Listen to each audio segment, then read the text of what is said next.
శ్రీ గురుభ్యో నమః. మనలో చాలామందికి కొబ్బరికాయ గురించి కొన్ని అనుమానాలు, సందేహాలు ఉన్నాయి. వాటన్నిటినీ కూడా ఈ వీడియో ద్వారా తీర్చే ప్రయత్నం చేస్తున్నాను.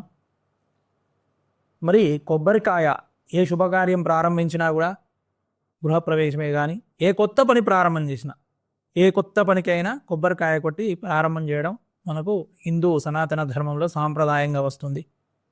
కొబ్బరికాయ నిర్మలత్వానికి, స్వచ్ఛతకు చిహ్నమైన కొబ్బరికాయను భగవంతునికి సమర్పించడం ద్వారా ఆ యొక్క పని ఏదైతే ఉందో అది నెరవేరుతుందని హిందువుల విశ్వాసం. మరి కొబ్బరికాయను కొట్టే క్రమం లోపల రెండు రకాలుగా దీన్ని మనము స్వామికి సమర్పణ చేస్తున్నాం. ఒకటి బలి రూపంలో సమర్పణ చేస్తున్నాం, ఒకటి నివేదనగా సమర్పణ చేస్తున్నాం.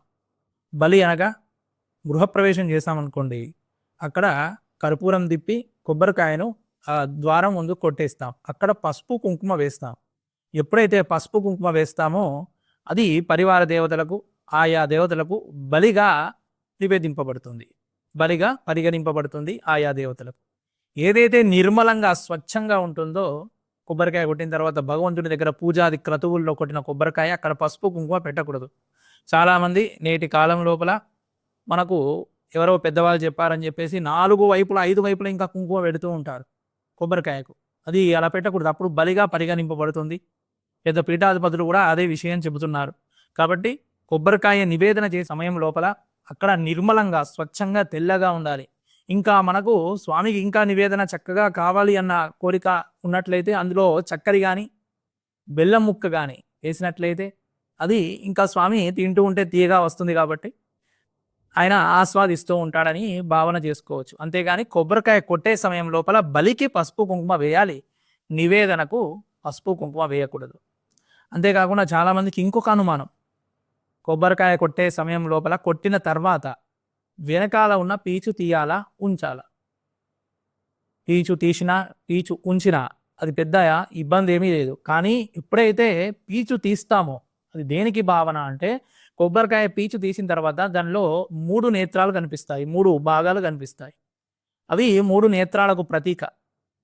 ఆ కొబ్బరికాయ కొట్టిన తర్వాత అది నివేదన చేసే క్రమం లోపల అది మనలో కూడా ఆధ్యాత్మిక, ఆదిభౌతిక, ఆదిదైవిక దుఃఖత్రయం అంతా కూడా పూర్తిగా తొలగిపోయి మన మనోనేత్రం అనేది వికసించాలి. మనోనేత్రం కనిపించడానికి, 4వ నేత్రమైన మనోనేత్రం కనిపించడానికి భగవంతునికి కొబ్బరికాయ నివేదన చేస్తూ ఉంటాం.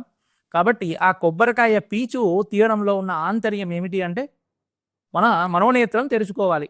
ఆధ్యాత్మిక, ఆదిభౌతిక, ఆదిదైవిక దుఃఖత్రయం అంతా కూడా పూర్తిగా తొలగిపోయి మన మనోనేత్రం తెరుచుకొని తద్వారా మనం అంతటా కూడా ఆశావాహ దృక్పథంతో అంతా కూడా పాజిటివిటీని దర్శించడానికి ఆ కొబ్బరికాయ పీచు అనేది తీయడం జరుగుతూ ఉంది.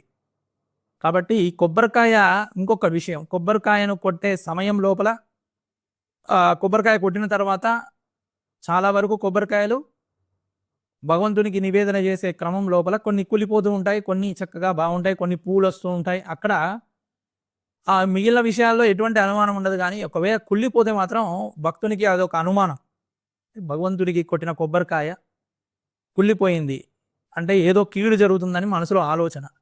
అటువంటి ఆలోచన ఏమీ లేదు. ఎందుకంటే కొబ్బరికాయలు, వస్తువులు అవి లోపల ఏ విధంగా ఉంటుందో మన చేతుల్లో లేదు. అది సర్వసాధారణం. వస్తువు అనేది బాగుండడము, కుళ్ళిపోవడం అనేది సర్వసాధారణం. కాబట్టి అందులో అనుమానం ఏమీ లేదు. ఒకవేళ కుళ్ళిపోయినట్లయితే నరదృష్టి తొలగిపోయినట్టుగా భావన చేసుకోవాలి. ఒకవేళ కొబ్బరికాయ కుళ్ళిపోయింది అంటే అది నరదృష్టి తొలగిపోయిందని భావన చేసుకోవాలి. అంతేగాని ఏదో కీడు జరుగుతుందన్న భావన మాత్రం చేసుకోకూడదు. వెంటనే ఏం చేయాలి, కొబ్బరికాయ కుళ్ళిపోతే ఇంకొక కొబ్బరికాయను స్వామికి నివేదన చేయాలి. లేదన్నట్లయితే ఆ కొబ్బరికాయకు పక్కకు పెట్టి చక్కని పండ్లను స్వామికి నివేదన చేయాలి. అంతే తప్పితే ఎటువంటి దురాలోచన, అటువంటి లోపల శంక అనేది పెట్టుకోకూడదు. కాబట్టి కొబ్బరికాయను భగవంతునికి సమర్పణ చేసే విషయం లోపల ఈ విషయాలన్నీ గ్రహించి ఆయా దేవతల అనుగ్రహాన్ని పొందండి.